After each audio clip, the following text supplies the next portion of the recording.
السلام علیکم ورحمۃ اللہ وبرکاتہ۔ نحمده ونصلي على رسوله الكريم، اما بعد فاعوذ باللہ من الشیطان الرجیم، بسم اللہ الرحمن الرحیم۔ رب اشرح لي صدری ويسر لي امری واحلل عقدۃ من لسانی یفقهوا قولی۔ وَإِذَا سَأَلَكَ عِبَادِي عَنِّي فَإِنِّي قَرِيبٌ أُجِيبُ دَعْوَةَ الدَّاعِ إِذَا دَعَانِ فَلْيَسْتَجِيبُوا لِي وَلْيُؤْمِنُوا بِي لَعَلَّهُمْ يَرْشُدُونَ۔ اور جب میرے بندے آپ سے میرے بارے میں سوال کریں تو کہہ دیجئے بے شک میں قریب ہوں، میں پکارنے والے کی پکار کا جواب دیتا ہوں۔ جب بھی وہ مجھے پکارے تو ان کو چاہیے کہ وہ میرا حکم مانیں اور مجھ پر ایمان رکھیں تاکہ وہ ہدایت پائیں۔ رسول اللہ صلی اللہ علیہ وسلم سے بعض صحابہ کرام نے عرض کیا، کیا ہمارا رب قریب ہے کہ ہم اس سے سرگوشی کے انداز میں مناجات کریں، یا وہ ہم سے دور ہے کہ ہم اسے پکاریں، یعنی بلند آواز سے پکاریں؟ اس سوال کے جواب میں یہ آیت نازل ہوئی، وَإِذَا سَأَلَكَ عِبَادِي عَنِّي فَإِنِّي قَرِيبٌ۔ اور جب تجھ سے میرے بندے میرے بارے میں پوچھیں تو آپ ان کو بتا دیں کہ میں قریب ہوں۔ اس آیت میں اللہ سبحانہ وتعالیٰ نے عبادی کہہ کر اپنے بندوں پر خاص رحمت ظاہر کی ہے، اور پھر اپنے قریب ہونے کا ذکر کر کے دعا کرنے کی ترغیب دی ہے۔ یعنی اللہ سبحانہ وتعالیٰ ہمیں اپنے بندے کہہ کے پکار رہا ہے، میرے بندے، ہم سب اسی کے بندے ہیں۔ اور پھر یہ بھی بتا دیا کہ انی قریب، میں قریب ہوں، دور نہیں ہوں تم سے، تم جب چاہو مجھے پکار سکتے ہو۔ ابو موسیٰ اشعری کہتے ہیں کہ ایک سفر میں ہم رسول اللہ صلی اللہ علیہ وسلم کے ساتھ تھے۔ جب ہم کسی وادی میں اترتے تو لا الہ الا اللہ اور اللہ اکبر کہتے اور ہماری آوازیں بلند ہو جاتی، تو نبی صلی اللہ علیہ وسلم نے فرمایا، اے لوگو اپنی جانوں پر رحم کرو، کیونکہ تم کسی بہرے یا غائب کو نہیں پکار رہے، وہ تو تمہارے ساتھ ہی ہے، بے شک وہ سننے والا اور تم سے بہت قریب ہے۔ اس کا نام برکتوں والا ہے اور اس کی عظمت بہت ہی بڑی ہے۔ تو اللہ سبحانہ تعالیٰ قریب ہے، اس کو ہم چاہیں تو دل ہی دل میں پکاریں، سرگوشیوں کے انداز میں پکاریں یا اونچی آواز میں پکاریں، وہ ہر حال میں سنتا ہے، اور جب وہ سنتا ہے تو جواب بھی دیتا ہے اور ہماری دعائیں قبول بھی کرتا ہے۔ اس لیے ہمیں اس کو قریب محسوس کر کے اس سے دعائیں کرتے رہنا چاہیے۔ تو وہ دعا کی قبولیت کے اعتبار سے قریب ہے، دعا کو سننے کے لحاظ سے قریب ہے، اپنے علم کے اعتبار سے سب لوگوں کے قریب ہے، اور خاص طور پر عبادت کرنے والوں اور پکارنے والوں کے قریب ہے۔ یعنی اس کا قرب دو طرح کا ہے، ایک عام قرب ہے جو سب کے لیے ہے، اور ایک خاص قرب ہے جو اس کے خاص بندوں کے لیے ہے، اور وہ خاص بندے جو عبادت گزار ہیں، جو اس کا ذکر کرتے ہیں، جو اس کے شکر کرنے والے ہیں۔ تو اللہ سبحانہ تعالیٰ ان کی دعاؤں کو قبول کرتا ہے، ان کی مدد کرتا ہے، اور انہیں نیک کاموں کی توفیق عطا کرتا ہے۔ یہاں پر آپ دیکھ رہے ہیں کہ فَإِنِّي قریب کہہ کے بندے اور رب کے درمیان کوئی فاصلہ نہیں رکھا گیا اس اعتبار سے کہ کوئی اور واسطہ ہو۔ یہاں اللہ سبحانہ تعالیٰ نے جواب کو قل یا فقل کہہ کے نہیں فرمایا، جیسا کہ دوسری آیات میں آتا ہے۔ جتنے بھی سوال صحابہ کرام نے رسول اللہ صلی اللہ علیہ وسلم سے کیے تو ان کے جواب میں اللہ تعالیٰ نے فرمایا قل، آپ انہیں بتا دیجئے، لیکن یہاں پر قل بھی نہیں آیا، ڈائریکٹ فَإِنِّي قریب، اذا سألک عبادی انی فإنی قریب، یعنی بیچ میں کوئی واسطہ نہیں لایا گیا۔ تو اس سے یہ پتہ چلتا ہے کہ ہمارے اور ہمارے رب کے بیچ میں کوئی کسی اور واسطے اور کسی اور وسیلے کی ضرورت نہیں، بلکہ ہم میں سے ہر ایک۔ اور جب اللہ تعالیٰ نے یا عبادی کہہ دیا تو اس میں سارے بندے شامل ہو جاتے ہیں، چاہے وہ نیک ہوں یا بد ہوں، بڑے ہوں یا چھوٹے ہوں، گناہگار ہوں یا بہت پرہیزگار ہوں، کوئی بھی ہو، جو بھی اپنے رب کو پکارتا ہے، رب اس کی پکار کو سنتا ہے اور وہ قریب ہے۔ لہٰذا جب ہمارا رب قریب ہے اور مجیب ہے، جیسا کہ آپ جانتے ہیں پروگرام کا نام بھی قریب مجیب اسی لیے رکھا گیا کہ ہمارا اگر اپنے رب ہم سے تعارف ہو جاتا ہے، ہم اپنے رب کو پہچان جاتے ہیں کہ ہم کس کو پکار رہے ہیں اور وہ کہاں ہے، تو جتنا جتنا ہمارا یہ یقین ہوگا کہ وہ ہمارے قریب ہے اور وہ سنتا ہے اور جواب دیتا ہے، اتنی ہی زیادہ محبت اور توجہ کے ساتھ، اخلاص کے ساتھ ہم دعا کریں گے انشاءاللہ۔ اور پھر آپ دیکھیے کہ اللہ تعالیٰ ہماری دعاؤں کو ضائع نہیں کرتا۔ اجیب دعوت الداعی اذا دعانی، مطلب یہ ہے کہ جو بھی مجھ سے مانگتا ہے وہ کچھ پا کے ہی لوٹتا ہے، وہ نامراد نہیں ہوتا۔ جیسے زکریا علیہ السلام نے کہا تھا کہ وَلَمْ أَكُنْ بِدُعَائِكَ رَبِّ شَقِيًّا، کہ اے رب تجھے پکار کر تو میں کبھی بدبخت ہوا ہی نہیں، کبھی مایوس ہوا ہی نہیں، کبھی محروم ہوا ہی نہیں، جب بھی تجھے پکارا تجھ سے کچھ پا ہی لیا۔ تو اس لیے ہر دعا کرنے والے کو یہ یقین ہونا چاہیے کہ ہماری دعا ضرور سنی جائے گی، کیونکہ شیطان انسان کے دل میں یہ وسوسہ ڈالتا ہے کہ تمہاری دعا قبول نہیں ہوگی۔ نہیں بھائی، ہر ایک کی دعا قبول ہوتی ہے اگر وہ صحیح معنوں میں اپنے رب کو پکارتا ہے، وہ دعاؤں کو سنتا ہے اور جواب بھی دیتا ہے۔ ضرورت اس بات کی ہے کہ ہم اپنے دل کو حاضر کر کے اللہ سے مانگیں، اخلاص کے ساتھ مانگیں، اور قبولیت کے جو اوقات ہیں یا جو علامات ہیں ان کو سامنے رکھتے ہوئے مانگیں۔ اور پھر ساتھ یہ بھی کہا گیا فَلْيَسْتَجِيبُوا لِي وَلْيُؤْمِنُوا بِي لَعَلَّهُمْ يَرْشُدُونَ، کہ انہیں چاہیے کہ وہ بھی میری بات مانیں، یعنی اگر یہ چاہتے ہیں کہ میں ان کی دعائیں قبول کروں تو پھر انہیں بھی چاہیے کہ یہ جب میں انہیں پکارتا ہوں، ایک تو یہ ہے نا کہ اللہ تعالی ہم اللہ تعالیٰ کو پکارتے ہیں، اور ایک اللہ تعالیٰ بھی ہمیں پکارتے ہیں۔ یعنی اللہ سبحانہ تعالیٰ کب پکارتے ہیں؟ ہر اذان میں پکار آتی ہے، حی علی الصلاح حی علی الفلاح، تو پھر ہم کیا کرتے ہیں؟ کیا واقعی ہم صلاح کی طرف جاتے ہیں یا نہیں؟ اسی طرح قرآن مجید میں بہت دفعہ یا ایھا الذین آمنوا کہہ کے ہمیں پکارا گیا ہے، اے لوگو جو ایمان لائے ہو، یا ایھا الناس کہہ کے تمام انسانوں کو پکارا گیا ہے۔ تو کیا ہم انسان بھی اپنے رب کی پکار کو سنتے ہیں؟ کیا ہم بھی جواب دیتے ہیں؟ کیا ہم بھی اس کی طرف بڑھتے ہیں؟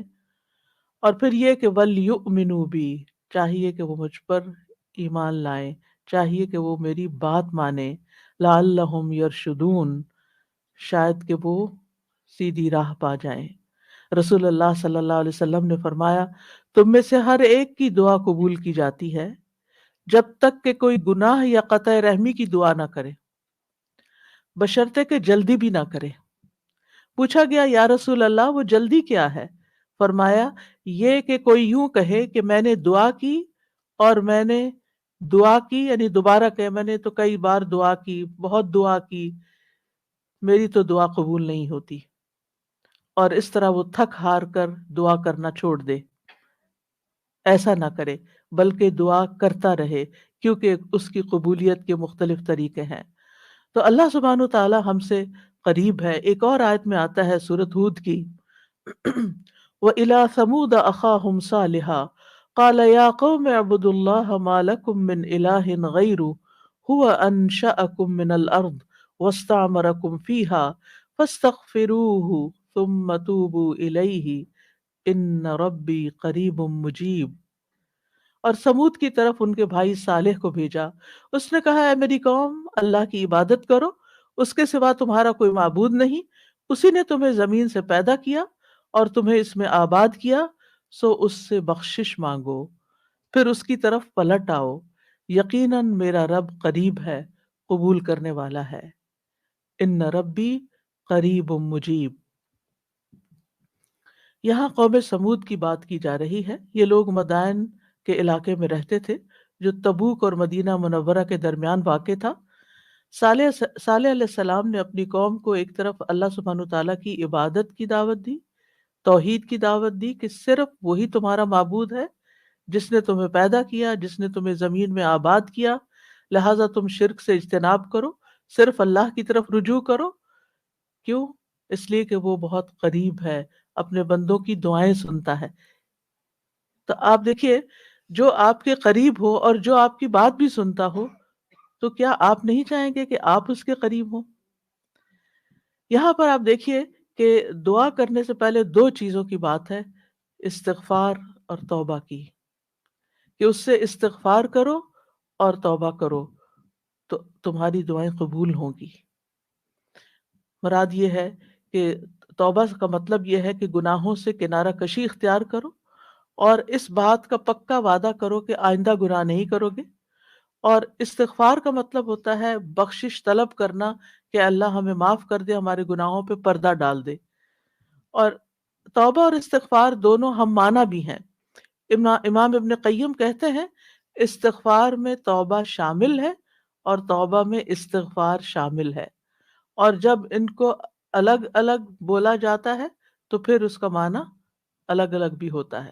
اور اگر یہ دونوں اکٹھے آئیں، یعنی ایک دوسرے کے ساتھ مل کر آئیں، تو استغفار کا مطلب یہ ہوتا ہے کہ زندگی میں جو ہم کر چکے ہیں غلط کام، برائیاں، اللہ تعالی ہمیں ان کے شر سے محفوظ رکھے۔ اور توبہ کا مطلب یہ ہے کہ ہم آئندہ گناہ میں پڑنے کے شر سے آپ کی مدد چاہتے ہیں، حفاظت چاہتے ہیں۔ اور توبہ اس پختہ ارادہ کو بھی کہتے ہیں کہ دوبارہ گناہ نہیں کریں گے، آئندہ یہ نہیں کریں گے۔ تو ان ربی قریب مجیب، میرا رب یقیناً قریب ہے، مجیب ہے۔ اور یہاں قریب قرب سے شفقت اور اکرام کے معنوں میں، یعنی رب بہت شفیق اور مہربان ہے، بہت کریم ہے۔ اور اس کا اپوزٹ ہوتا ہے بعید، دور۔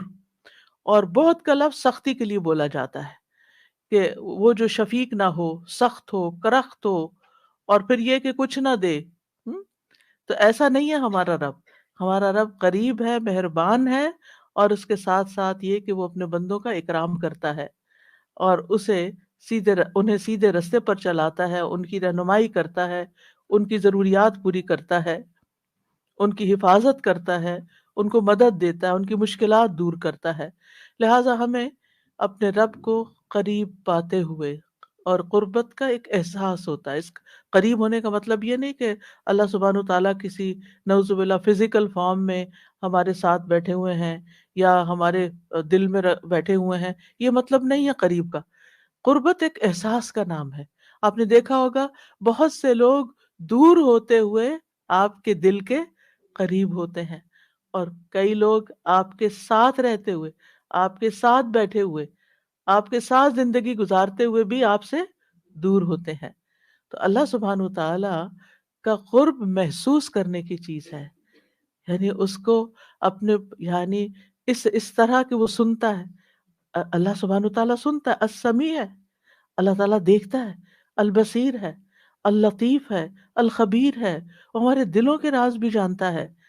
تو اس سے بڑھ کے قریب کون ہوگا، جو شہرک سے بھی زیادہ قریب ہے، اور جو ہمارے دل میں خیال اٹھ کر جو ہمارے دماغ تک جاتا ہے، اس سے پہلے کہ دماغ تک جائے، اس سے پہلے وہ بیچ میں حائل ہوتا ہے، اور وہ جان لیتا ہے کہ بندہ کیا سوچ رہا ہے یا کیا سوچ۔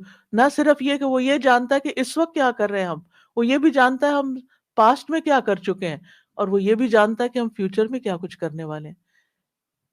کوئی اور ہے ایسا جو اتنا زیادہ ہمیں جانتا ہو؟ کیا وہ ہماری ضروریات کو نہیں جانتا ہوگا؟ کیا وہ ہمارے دکھ کو نہیں جانتا؟ کیا وہ ہماری پریشانیوں کو نہیں جانتا؟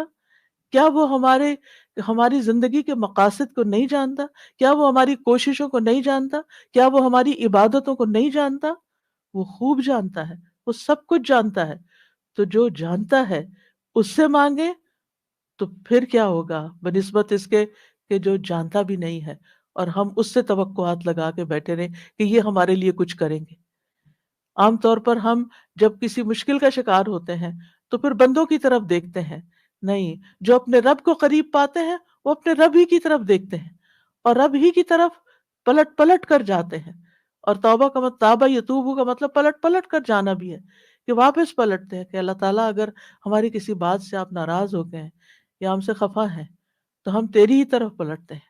اعوذ بک منک، تیرے تجھ سے ڈر کے پھر تیرے ہی پاس پناہ لیتے ہیں، اپنے گناہوں کے شر سے بچنے کے لیے، اپنی سیئات سے بچنے کے لیے. تو اس لیے تھرو آؤٹ جو ہمارا انشاءاللہ پروگرام ہوگا، اس میں آپ یہ دو لفظ بس پکے کر لیں، وہ قریب ہے، وہ مجیب ہے، وہ وہ بہت قریب ہے، اور وہ جواب بھی دیتا ہے، وہ دعائیں قبول بھی کرتا ہے. اس لیے اس رمضان میں خوب خوب دعائیں کرنی ہے. اور ویسے بھی آپ دیکھیں کہ دعا افضل ترین عبادت ہے. الدعاء مخ العبادہ، عبادت کا جوہر ہے، عبادت کی ٹاپ پر ہے. تو رمضان کا مہینہ عبادت کے لیے، لہٰذا اس عبادت میں دعاؤں کا ایک خاص حصہ ہونا چاہیے. دعا ہے کیا؟ دعا کا لفظ عربی زبان میں دال عین واو سے مل کر بنا ہے. دعا یدعو دعاء و دعوتن، یہ دو مصدر ہیں اس سے. اور دعا کا لفظی معنی ہوتا ہے کسی کو آواز اور کلام کے ساتھ مائل کرنا، پکارنا، یعنی آواز بھی دینا، اس سے بات بھی کرنا، اور اس کو اپنی طرف متوجہ کرنا.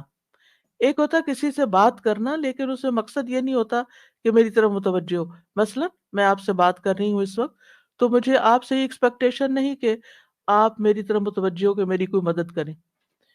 لیکن دعا میں جب انسان پکارتا ہے تو اس کا مطلب ہوتا ہے کہ دوسرا شخص متوجہ ہو، اور وہ جو جس مقصد کے لیے اس کو پکارا جا رہا ہے وہ مقصد بھی پورا ہو جائے.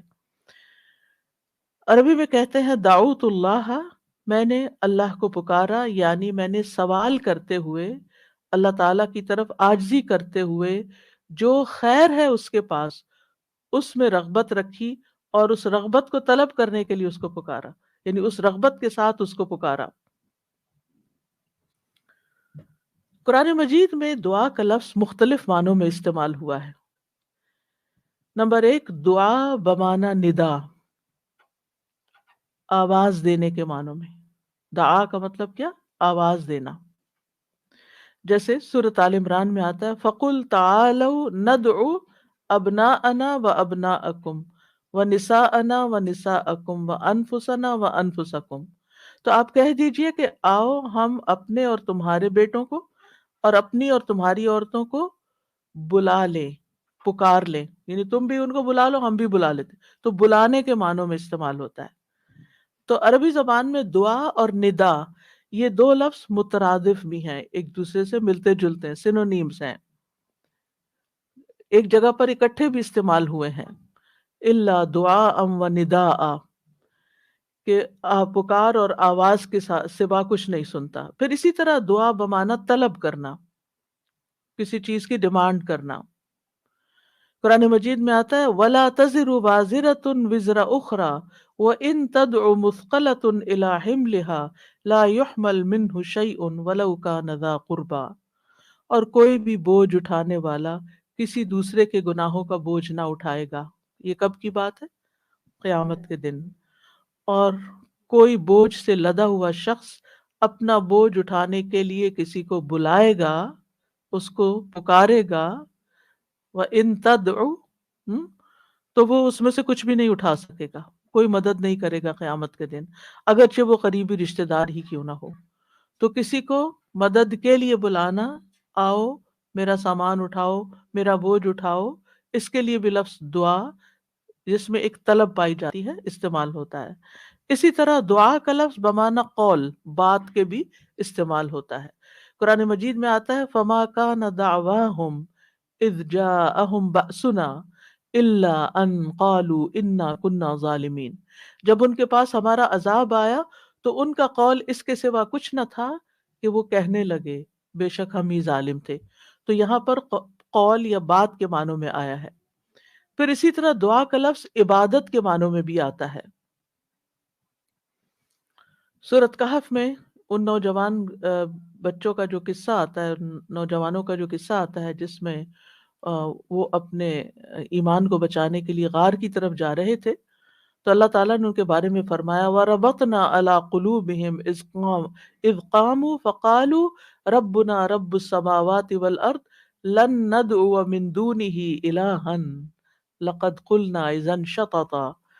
اور ہم نے ان کے دلوں کو مضبوط کر دیا جب وہ اٹھ کھڑے ہوئے تو کہنے لگے ہمارا رب تو آسمانوں اور زمین کا رب ہے، ہم ہرگز اس کے سوا کسی الہ کو نہیں پکاریں گے، یعنی اس کی عبادت نہیں کریں گے، اور اگر ہم ایسا کریں تو یقیناً ہم نے ناانصافی کی بات کی۔ تو دعا بمانا عبادت۔ پھر اسی طرح پانچواں معنی قرآن مجید میں دعا بمانا فریاد کرنا، طلب کرنا، فریاد کرنا، اور اس میں وَإِن كُنتُمْ فِي رَيْبٍ مِّمَّا نَزَّلْنَا عَلَىٰ عَبْدِنَا فَأْتُوا بِسُورَةٍ مِّن مِّثْلِهِ وَادْعُوا شُهَدَاءَكُمْ۔ اگر تمہیں اس قرآن میں شک ہے جو ہم نے اپنے بندے پر نازل فرمایا تو اسی طرح کی ایک صورت تم بھی بنا لاؤ اور اللہ کے سوا اپنے گواہوں مددگاروں کو بھی بلا لو، فریاد کرو کہ وہ آئے اور تمہاری مدد کریں، یعنی مدد کے لیے پکارنا، یہ معنی ہے۔ پھر اسی طرح دعا بمانا کسی چیز کی ترغیب دینا، یعنی کسی چیز کی طرف دعوت دینا۔ نوح علیہ السلام نے اپنی قوم کو پکارا تھا، قال رب انی دعوت قومی لیلا ونہارا، اس نے کہا ہے میرے رب بے شک میں نے اپنی قوم کو رات اور دن پکارا، ان کو دعوت دیتا رہا دین کی طرف، اپنے رب کی طرف۔ اور اس میں معنی عبادت کا بھی ہے کہ اللہ کی عبادت کرو، تو عبادت کی دعوت میں ان کو دیتا رہا۔ پھر اسی طرح دعا بمانا منسوب کرنا، نسبت دینا، ادعوہم لآبائہم، ان بچوں کو ان کے حقیقی باپوں کی نسبت سے پکارو۔ تو یہاں نسبت یعنی ادعوہم کا مطلب ہے کہ ان کو اپنے باپوں کی طرف ہی منسوب کرو، جن کے وہ بچے ہیں باپ کا نام نہیں بدلو۔ اور آٹھواں معنی ہے سوال کرنا، دعا بمانا سوال۔ جیسے بنی اسرائیل نے موسیٰ علیہ السلام سے کہا قالوا ادع لنا ربک یبین لنا ما ہی، انہوں نے کہا تم اپنے رب سے ہمارے لیے دعا کرو۔ تو یہ جو دعا ہے یہ بمانا سوال ہے، یعنی آپ مانگو کہ وہ ہمارے لیے بیان کر دے کہ وہ گائے کس طرح کی ہو۔ تو قرآن مجید میں یہ دعا کا لفظ مختلف معنوں میں استعمال ہوا ہے، لیکن دعا کا عمومی شرعی معنی کیا ہے؟ اللہ کی بارگاہ میں عاجزی کے ساتھ سوال کرنا اور اللہ کے پاس جو خیر ہے اس میں راغب ہونا، رغبت رکھنا۔ اللہ کی بارگاہ میں، اللہ کے حضور عاجزی کے ساتھ سوال کرنا، چیخ چلا کے نہیں بلکہ بہت ہمبل طریقے سے، اور جو خیر اللہ کے پاس ہے اس میں رغبت رکھنا، اس کا شوق رکھنا۔ طیبی کہتے ہیں اس سے مراد ہے اللہ کی بارگاہ میں انتہا درجے کی عاجزی، انکساری اور محتاجگی ظاہر کرنا۔ جیسے موسیٰ علیہ السلام نے دعا کیا کی تھی، رب انی لما انزلت الی من خیر فقیر، اپنے فقر، اپنی محتاجی، اپنی ضرورت کا اظہار کیا تھا، انی لما انزلت الی من خیر فقیر۔ امام ابن قیم کہتے ہیں اس سے مراد ہے ایسی چیز کو طلب کرنا جو دعا کرنے والے کو فائدہ دے، یعنی فائدے کی چیز حاصل کرنے کے لیے سوال کرنا، اور ایسی چیز کو دور کرنے کے لیے طلب رکھنا جو اس کو نقصان دیتی ہو۔ تو پھر دو طرح سے دعا کرتا ہے انسان، کچھ فائدے کی چیزیں مانگتا ہے اور کچھ نقصان والی چیزوں کو دور کرنے کے لیے اللہ سے درخواست کرتا ہے۔ ہماری شریعت میں دعا کی دو بڑی اقسام ہیں، ایک ہے دعائے عبادت اور ایک ہے دعائے مسئلہ۔ دعائے عبادت کیا ہے؟ اس سے مراد ہے کہ انسان اللہ سے ثواب کی امید رکھتے ہوئے، اس کے عذاب سے ڈرتے ہوئے اس کی عبادت کرے، اس میں سوال نہیں ہے۔ تو عربی میں دعا بمانا عبادت بھی استعمال ہوتا ہے، آتا نا وقال ربکم ادعونی استجب لکم ان الذین یستکبرون عن عبادتی سیدخلون جہنم داخرین۔ اس میں دعا کے دونوں معنی آ گئے، اور تمہارے رب نے فرمایا کہ مجھ سے دعا کرو میں تمہاری دعا قبول کروں گا، یہ تو سوال ہو گیا۔ اور دوسرا بے شک وہ لوگ جو میری عبادت سے تکبر کرتے ہیں عنقریب و ذلیل و خوار ہو کر جہنم میں داخل ہوں گے۔ تو یہاں عبادت کا معنی بھی آ گیا عبادت کے لفظ کے ساتھ، یعنی دعا ایک طرح سے عبادت ہے. تو دعا عبادت کیا ہے کہ انسان اللہ سے ثواب کی امید رکھتے ہوئے اس کے عذاب سے ڈرتے ہوئے اللہ کی عبادت کرے، جیسے نماز پڑھے، روزہ رکھے، قرآن کی قرآت کرے، تسبیح کرے، صدقہ کرے، اللہ کی طرف لوگوں کو دعوت دے، تعلیم کا کام کرے. تو انسان ان میں سے جو بھی عبادت کا کام کرے گا وہ دراصل اللہ کی طرف راغب ہوگا، کیونکہ دعا میں رغبت پائی جاتی ہے نا. اور جو شخص مثلا نماز پڑھتا ہے تو گویا وہ زبان حال سے دعا کر رہا ہوتا ہے، اللہ سے بخشش مانگ رہا ہوتا ہے کہ اللہ تعالیٰ ہمارے اوپر رحم کیجیے، ہم نے جو گناہ کیے ہیں آپ ان کو معاف کر دیجیے. کیونکہ نماز بذات خود کیا کرتی ہے؟ بلاؤں کو ٹالتی ہے، گناہوں کو معاف کرنے کا ذریعہ ہے. ٹھیک ہے. اچھا، صدقہ کیا کرتا ہے؟ وہ بھی گناہوں کی آگ بجھاتا ہے. ٹھیک ہے نا. تو یہ جو گناہوں کی آگ کا بجھنا ہے، یہ ہم اے- بول کے بھی کہہ سکتے ہیں اللہ ہمیں جہنم کے عذاب سے بچا، تو وہ ہماری زبان بول رہی ہوتی ہے. لیکن جب ہم صدقہ دے رہے ہوتے ہیں تو گویا ہمارا عمل جو ہے وہ اسی طرح اسی چیز کا تقاضا کر رہا ہے کہ ہم اپنے اوپر سے گناہوں کا بوجھ اتارنا چاہتے ہیں. ٹھیک ہے. تو ایک دعا سوال کے انداز میں ہوتی ہے اور ایک دعا حال کے ساتھ بیان ہو رہی ہوتی ہے، عمل کے ساتھ ہو رہی ہوتی ہے. اور دوسری جو دعائے مسئلہ ہے جس میں مانگنے کی دعا ہوتی ہے، تو وہ یہ ہے کہ انسان دنیا اور آخرت کی کوئی بھی بھلائی طلب کرنے اور آخرت اور دنیا اور آخرت کے نقصان کو دور کرنے کا سوال اللہ سے ہی کرے. دنیا اور آخرت کی کوئی بھی بھلائی مانگنا اور دنیا اور آخرت کے کسی بھی نقصان سے بچنا، یہ بس اللہ ہی سے کرے اس کا سوال. یہ دعائے مسئلہ ہے، یعنی سوال کرنے والی، یعنی وہ دعا جس میں ہم سوال کرتے ہیں. کن چیزوں کا سوال کرتے ہیں؟ بھلائی کا، دنیا اور آخرت دونوں، آخرت نہیں بھولنی. ربنا آتنا فی الدنیا حسنۃ وفی الآخرۃ حسنۃ وقنا عذاب النار. تو دنیا اور آخرت کی حسنہ مانگنا اور دنیا اور آخرت کے عذاب سے، مصیبت سے بچنا، وقنا عذاب النار. سب سے بڑی مصیبت تو آگ ہے نا، کہ اگر انسان یعنی اس کی کوئی تکلیف انسان کو پہنچے. نبی صلی اللہ علیہ وسلم نے فرمایا دعا عبادت ہے. قال الدعاء هو العبادۃ، قال ربکم ادعونی استجب لکم. تمہارے رب کا فرمان ہے میں پکارنے والے کی دعا قبول کرتا ہوں جب وہ مجھے پکارتا ہے. میں پکارنے والے کی دعا قبول کرتا ہوں جب وہ مجھے پکارتا ہے. تو دعا جو ہے یہ عبادت کی اقسام میں سے سب سے عظیم قسم ہے. امام خطابی اپنی کتاب شأن الدعا میں کہتے ہیں، اس حدیث کی وضاحت کرتے ہوئے الدعاء هو العبادہ، وہ کہتے ہیں کہ دعا عبادت کا ایک بڑا حصہ ہے یا سب سے افضل عبادت ہے.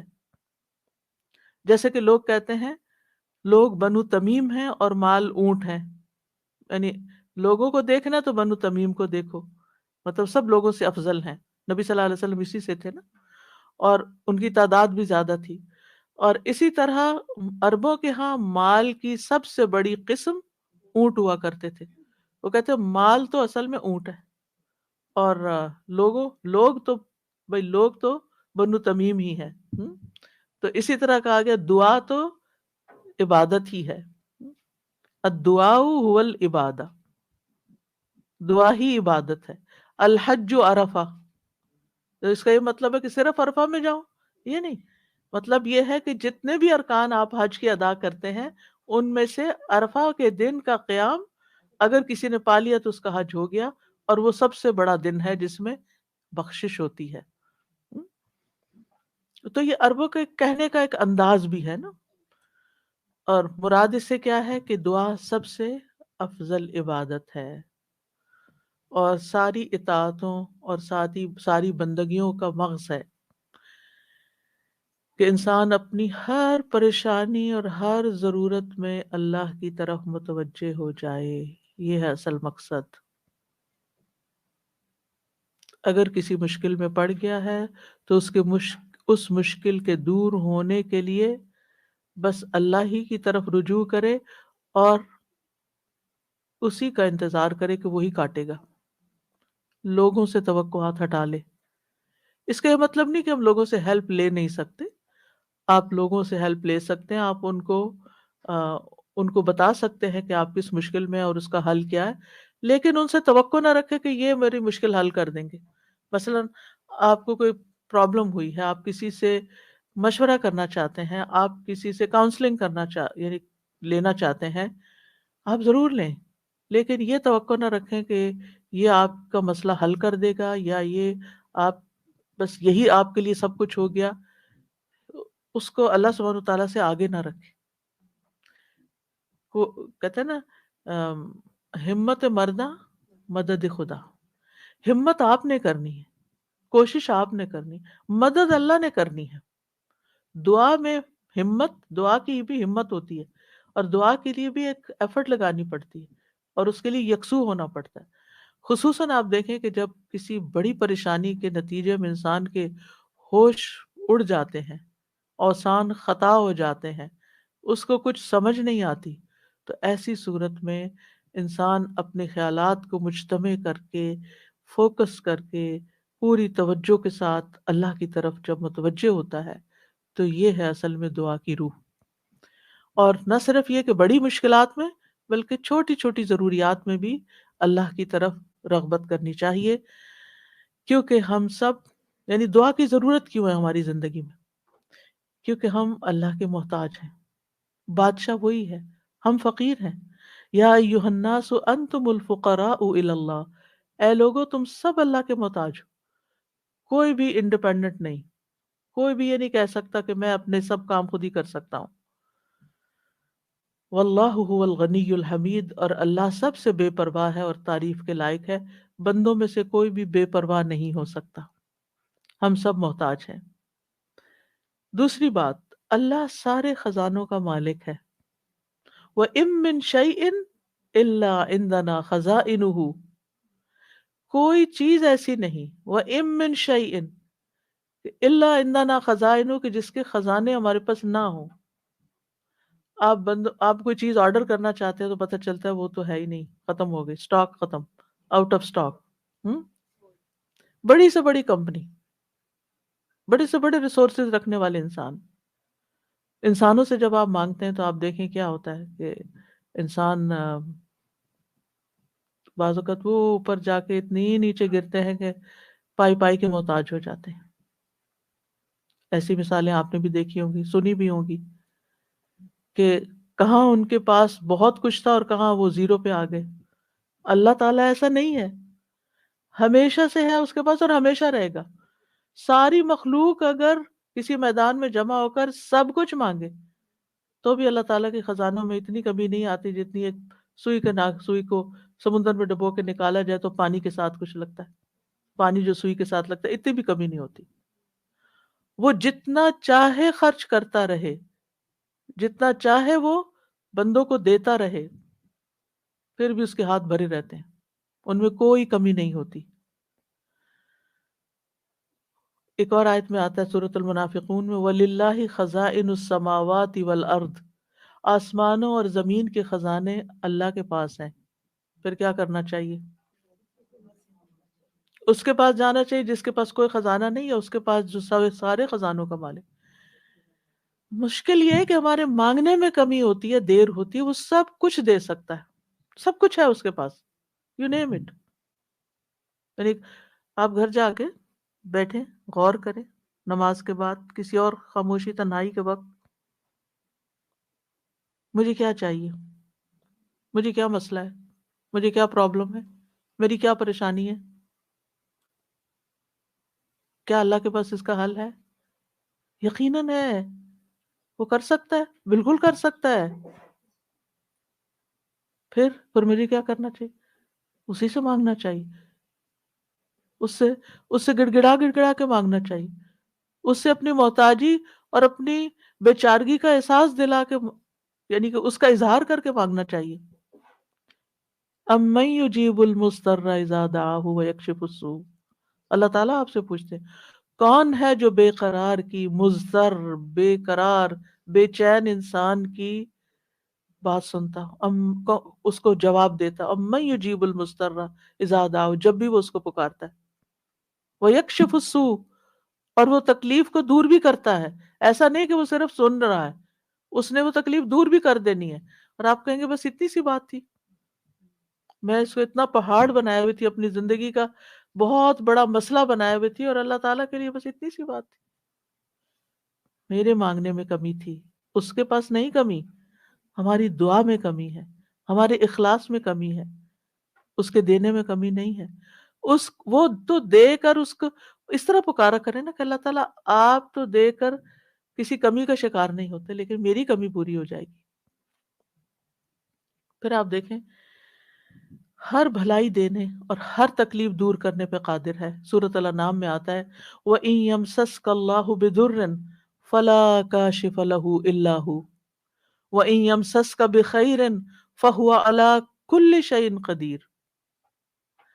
اگر اللہ تجھے کوئی تکلیف پہنچائے تو اس کے سوا کوئی دور کرنے والا نہیں، اور اگر وہ تجھے کوئی بھلائی پہنچائے تو وہ ہر چیز پر پوری طرح قادر ہے، وہ سب کچھ کر سکتا ہے، وہ قادر ہے. نہ آپ کی کوئی خیر اور بھلائی کو لے جا سکتا ہے، کیونکہ عام طور پہ ہم وہم کا شکار رہتے ہیں کہ اگر میری اس نعمت کا کسی کو پتہ چل گیا تو پھر کیا ہوگا، شاید وہ نظر ہی لگ جائے اور نعمت چھن ہی جائے. ہر وقت اس وہم کا شکار رہنا دراصل اپنے آپ کو ٹارچر کرنا ہے. نہیں، وَإِن يَمْسَسْكَ بِخَيْرٍ، اگر اللہ نے آپ کو کوئی خیر دی ہے، فَهُوَ عَلَى كُلِّ شَيْءٍ قَدِيرٌ، وہ ہر چیز پہ قادر ہے، وہ آئندہ بھی دیے رکھے گا. اس نے اس لیے تھوڑی دی ہے کہ بس ایک بندہ کوئی دیکھے اس چیز کو اور بس وہ واپس لے لے، نہیں، وہ ایسا نہیں کرتا. ایک روایت میں آتا ہے کہ ایک شخص نے رسول اللہ صلی اللہ علیہ وسلم سے پوچھا، اے اللہ کے رسول، آپ کن چیزوں کی دعوت دیتے ہیں؟ یعنی آپ کی دعوت کیا ہے، آپ کیا بتاتے ہیں لوگوں کو، آپ کیا سکھاتے ہیں؟ آپ نے فرمایا میں اس اللہ کی طرف دعوت دیتا ہوں جو اکیلا ہے، وہ اللہ کہ جب تم پر کوئی مصیبت آتی ہے اور تم اسے پکارتے ہو تو وہ تم سے تمہاری مصیبت دور کر دیتا ہے. یہ ہے اللہ کا تعارف. جب آپ کے بچے آپ سے پوچھیں اللہ کون ہے تو آپ کیا بتاتے ہیں؟ ہم؟ ہاں، یہ بڑے بڑے لفظ بولتے ہیں نا. یہ دیکھیں یہاں پر کیا بولا گیا، اتنے سمپل. آپ بچے کو کہہ سکتے ہیں اللہ وہ ہے جو تمہیں کھانا دیتا ہے، اللہ وہ ہے جو تمہیں فلاں چیز دیتا ہے، تمہیں ماما بابا دیے ہیں. جو جو بچے کی ضرورت ہوتی ہے ایج کے حساب سے، آپ اس اعتبار سے بچے کو اللہ کا تعارف کرا سکتے ہیں ان چیزوں کے ساتھ جو نظر آتی ہیں اور جو اس کی پسند کی ہیں کہ وہ ہے اللہ. پھر آپ نے فرمایا کون ہے اللہ کہ جب تم کسی بیابان اور جنگل میں راستہ بھول جاؤ اور تم اس سے دعا کرو تو وہ تمہیں واپس پہنچا دیتا ہے. اور صرف جنگل بیابان نہیں، اب تو خیر جی پی ایس وغیرہ کی سہولت موجود ہے، اس کے باوجود بھول جاتے ہیں نا، اس کے باوجود غلط ٹرن لے لیتے ہیں، کبھی پہلے اور کبھی بعد میں.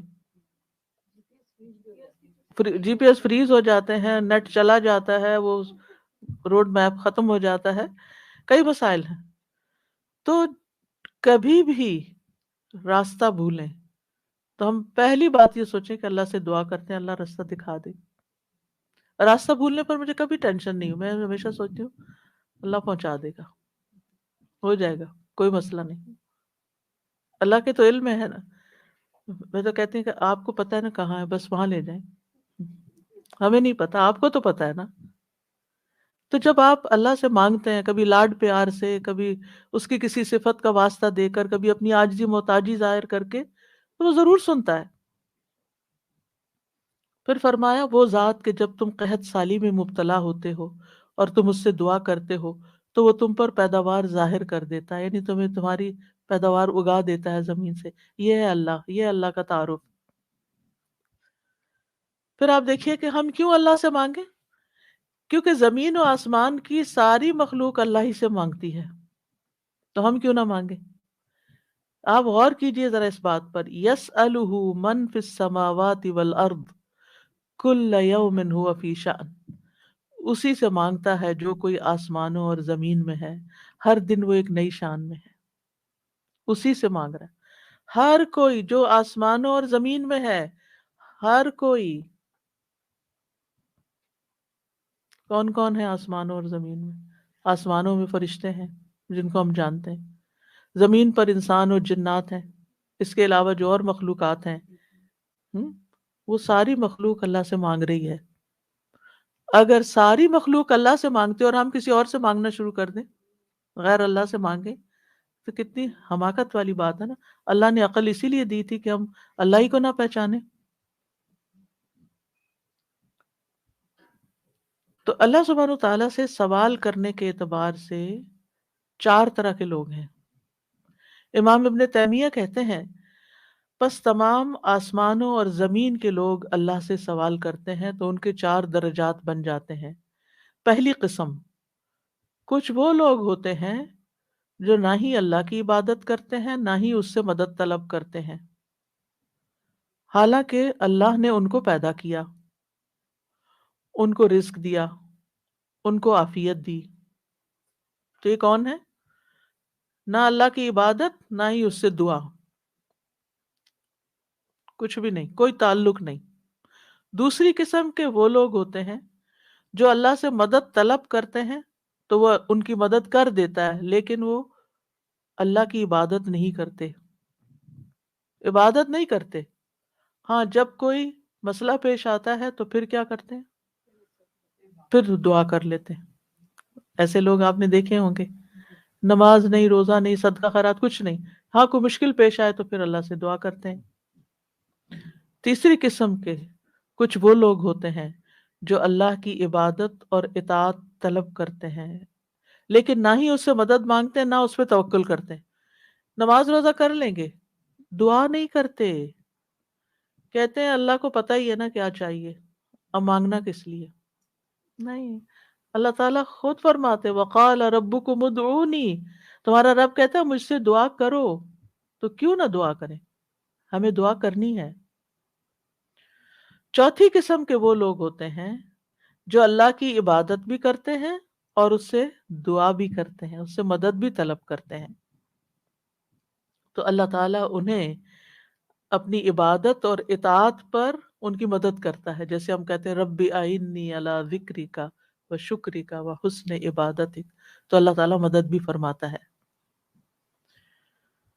اب ہم اپنے آپ کو دیکھیں کہ ہم کون سی کیٹیگری میں فال کرتے ہیں، ہم کہاں ہیں؟ کیا ہم ان لوگوں میں ہیں جو عبادت بھی کرتے ہیں اور دعا بھی کرتے ہیں، تو یہ ٹاپ کلاس کے لوگ ہیں، اور باقی اللہ تعالیٰ کے حق میں کمی کوتاہی کرتے ہیں؟ تو ہمیں دعا کرتے رہنا چاہیے، اللہ تعالیٰ کو پکارتے رہنا چاہیے، ہر ضرورت میں، ہر مقصد میں، ہر پریشانی میں، ہر دکھ میں، ہر بیماری میں، ہر موقع پر، ہر چیز کے لیے، چھوٹی سے چھوٹی چیز کے لیے، بڑی سے بڑی چیز کے لیے اللہ ہی سے مانگنا چاہیے، کیونکہ وہ دے کر احسان نہیں جتاتا، وہ دے کر شرمندہ نہیں کرتا، وہ دے کر ہم سے واپس نہیں مانگتا، وہ بغیر شرط کے دیتا ہے، غیر مشروط دیتا ہے۔ وَإِذَا سَأَلَكَ عِبَادِي عَنِّي فَإِنِّي قَرِيبٌ أُجِيبُ دَعْوَةَ الدَّاعِ إِذَا دَعَانِ فَلْيَسْتَجِيبُوا لِي وَلْيُؤْمِنُوا بِي لَعَلَّهُمْ يَرْشُدُونَ۔ تلاوت ایک دفعہ اور لگا دی، اسی آیت کی تلاوت لگا دی، وَإِذَا سَأَلَكَ۔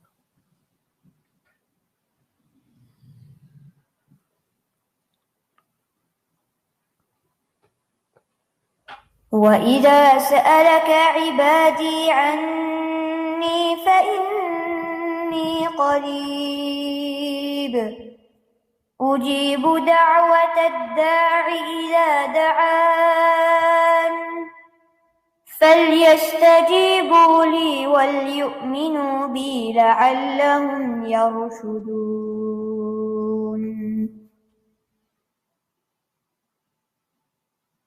تو ہمیں مانگتے رہنا چاہیے کیونکہ وہ قریب ہے، وہ مجیب ہے۔ اللہ سبحانہ وتعالیٰ اپنے بندوں کو خود فرماتا ہے کہ اللہ سے اس کے فضل کا سوال کرو، یہ اللہ کا حکم ہے۔ سورۃ النساء میں آتا ہے وَاسْأَلُوا اللَّهَ مِن فَضْلِ، اور اللہ سے اس کے فضل کو مانگو کہ اللہ اپنا فضل فرما۔ فضل کیا ہوتا ہے؟ جو ہم ڈیزرو نہیں کرتے، نہ اپنی عبادت کی وجہ سے، نہ کسی محنت کی وجہ سے، نہ کسی قابلیت کی وجہ سے، نہ کسی ہنر کی وجہ سے، ہم ڈیزرو نہیں کرتے، لیکن آپ دے سکتے ہیں، ہم پھر بھی آپ سے مانگتے ہیں، چاہے ہم اس قابل نہیں لیکن پھر بھی آپ سے مانگتے ہیں، آپ ہمیں عطا کیجیے۔ اور اللہ تعالیٰ کو یہ بات پسند ہے کہ بندے اس سے مانگیں، کیونکہ بندے کو جب کسی چیز کی ضرورت ہوتی ہے نا، اور وہ اس کو اللہ تعالیٰ سے مانگتا ہے، تو وہ اللہ تعالیٰ کے ساتھ کنیکٹ ہو جاتا ہے، اللہ تعالیٰ کو یاد کرتا ہے، اس کے سامنے اپنی حالت کا اظہار کرتا ہے، اپنا دکھ، اپنا شکوہ، اپنا غم، اپنا رنج، اپنی پریشانی اس کو سناتا ہے، جو سن کر آگے نشر نہیں کرتا۔ جب ہم بندوں کے سامنے اپنی کسی پریشانی کا ذکر کر دیتے ہیں تو بعض اوقات کیا کرتے ہیں، وہ آگے بیان کر دیتے ہیں، اور یوں آپ کے راز کھل جاتے ہیں، آپ کا مرتبہ اور مقام لوگوں کی نگاہ میں گر جاتا ہے،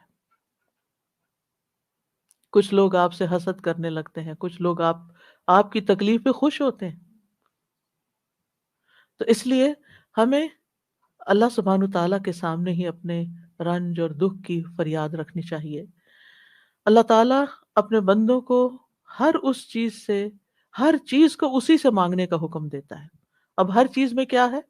صحیح مسلم کی روایت ہے، ابو ذر غفاری رضی اللہ عنہ کہتے ہیں کہ نبی صلی اللہ علیہ وسلم اپنے رب تبارک و تعالیٰ سے روایت کرتے ہیں کہ بے شک اللہ تعالیٰ فرماتا ہے، اے میرے بندو تم سب گمراہ ہو سوائے اس کے جسے میں ہدایت دوں، پس تم مجھ سے ہدایت مانگو، میں تمہیں ہدایت دوں گا۔ نمبر 1 دعا کیا ہونی چاہیے؟ ہدایت کی۔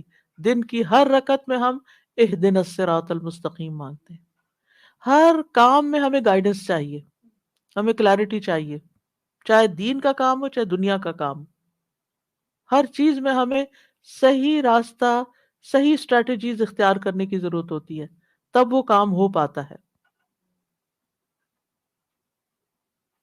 اور اس طرح ساری کنفیوژن بھی دور ہو جاتی، ساری پریشانی بھی دور ہو جاتی کہ میں نے اللہ سے دعا کر لی، اللہ تعالیٰ آپ مجھے صحیح طریقہ بتا دے، مجھے اس کام میں کیسے کرنا ہے، اس کام کو کیسے لے کے چلنا ہے۔ تو ہر موڑ پر، ہر کام میں ہمیں ہدایت کی ضرورت ہوتی ہے، تو اہدنا الصراط المستقیم۔ پھر فرمایا، اے میرے بندو تم سب بھوکے ہو سوائے اس کے جسے میں کھلاؤں، تو تم مجھ سے کھانا مانگو، میں تمہیں کھانا کھلاؤں گا۔ سبحان اللہ، سب سے بڑی ضرورت ہدایت کے بعد انسان کی کیا ہے؟ کھانا، جو اس کو دن میں کئی بار کھانا پڑتا ہے، اور انسان سب سے زیادہ پریشان بھی اس کے لیے ہوتا ہے، اور مال کا سب سے بڑا حصہ بھی اسی پہ خرچ ہوتا ہے۔ یعنی دن میں اگر آپ دیکھیں تو آپ ہر روز اپنا لباس نہیں خریدتے، ہر روز آپ اپنی ٹوائلٹریز نہیں خریدتے، ہر روز اپنی اور چیزیں نہیں خریدتے، برتن نہیں خریدتے، کٹلری، جیولری، یہ سب روز تھوڑی خریدا جاتا ہے، لیکن کھانا تو ڈیلی چاہیے، کھانا تو ڈیلی کنزیوم کرنا ہے، تو اس سے مانگو، اور خاص طور پر اگر کچھ خاص کھانے کو دل چاہتا ہے وہ بھی اس سے مانگو۔ نیوٹریشس چاہیے، ہولسم چاہیے، صحت مند چاہیے، کیونکہ ساری بیماریاں ہی کھانے سے پیدا ہوتی ہیں۔ تو کھانا، یعنی کھانا مانگو صرف یہ نہیں کہ ہے نہیں، بلکہ اچھا کھانا مانگو تو اللہ تعالیٰ کھلائے گا۔ اے میرے بندو تم سب برہنہ ہو سوائے اس کے جسے میں لباس پہناؤں، تو تم مجھ سے لباس مانگو، میں تمہیں لباس پہناؤں گا۔ بعض اوقات انسان کو کوئی خاص چیز پہننے کو دل چاہتا ہے، مانگے اللہ سے، اللہ دے گا۔ اے میرے بندو تم سب دن رات گناہ کرتے ہو اور میں سارے گناہوں کو بخش دیتا ہوں، تم مجھ سے بخشش مانگو میں تمہیں بخش دوں گا۔ کیوں اپنے اوپر بوجھ لیے پھرتے ہو؟ کتنے گناہ کر لیے، بہت لیٹ کر دیا، پتہ نہیں اب میری معافی ہوگی یا نہیں، اب میں کیا کروں؟ وہ معاف کر دے گا، مانگ کر تو دیکھو۔ اے میرے بندو اگر تمہارے اولین و آخرین اور جن و انس ایک صاف چٹیل میدان میں کھڑے ہو کر مجھ سے مانگنے لگے، اور میں ہر ایک کو جو مجھ سے مانگ رہا ہے وہ سب کچھ دے دوں جو وہ مانگ رہا ہے، تو میرے خزانوں میں کوئی کمی نہیں ہوگی مگر جتنی سمندر میں سوئی ڈال کر نکالنے سے کمی آتی، کچھ کمی نہیں۔ مانگو، اس کا تو کچھ نہیں بگڑتا، اس کا تو کچھ کم نہیں ہوتا۔ نبی صلی اللہ علیہ وسلم نے بھی اللہ سے مانگنے کا حکم دیا ہے۔ عبداللہ بن عباس کہتے ہیں ایک دن وہ رسول اللہ صلی اللہ علیہ وسلم کے پیچھے سوار تھے، تو رسول اللہ صلی اللہ علیہ وسلم نے ان سے فرمایا، اے لڑکے، میں تجھے چند کلمات سکھا رہا ہوں، احفظ اللہ یحفظ کا، تم اللہ کے احکام کی حفاظت کرو، اللہ تمہاری حفاظت کرے گا۔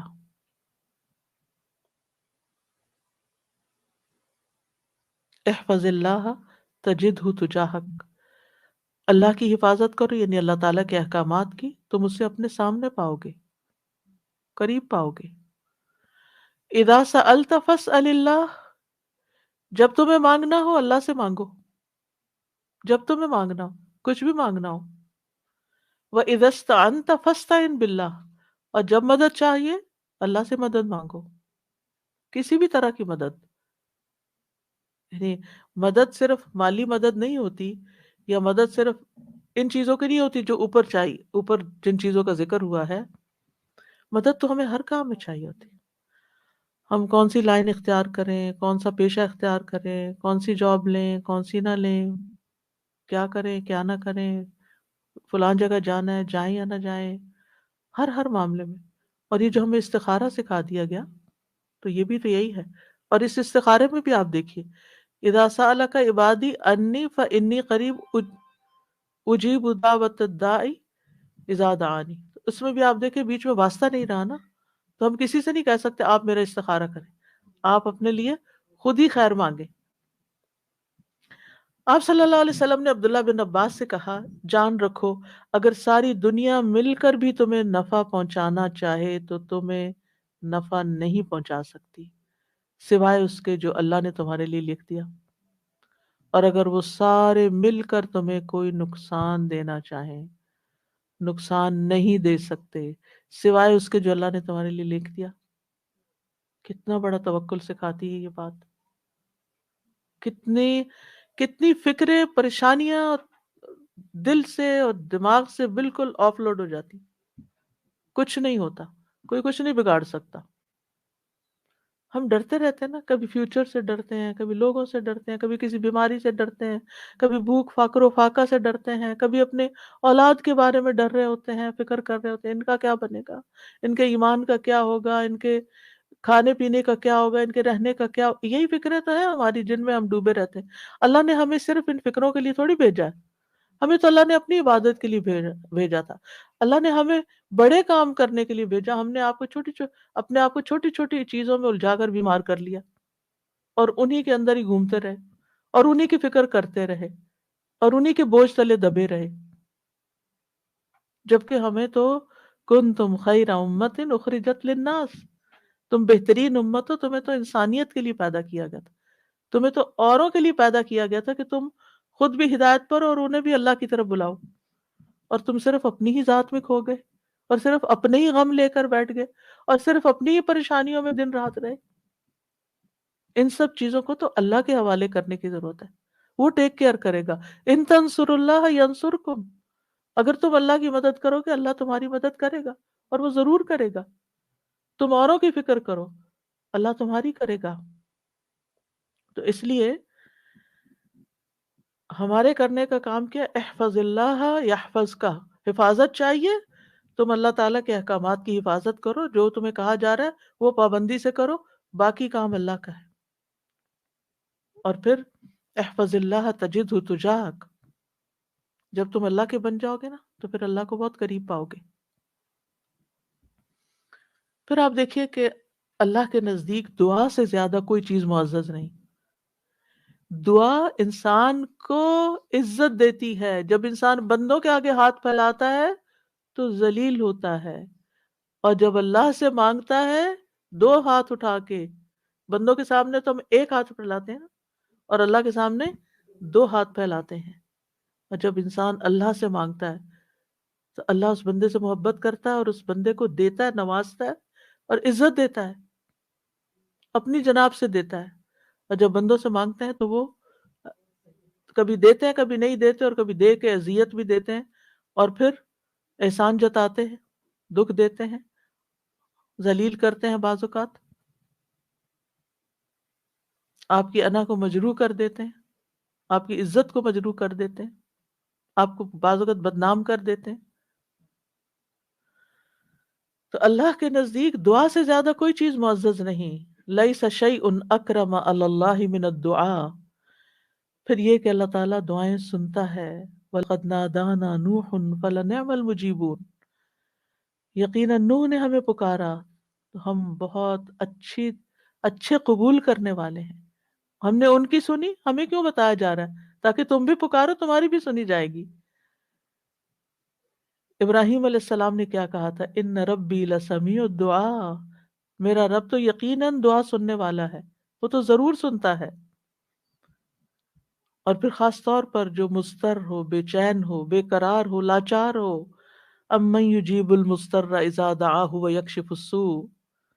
یہ لاچار کون ہوتا ہے؟ ابن عباس کہتے ہیں اس سے مراد وہ شخص ہے جس کی ایسی ضرورت ہو جو اس کو مشقت میں ڈال دے.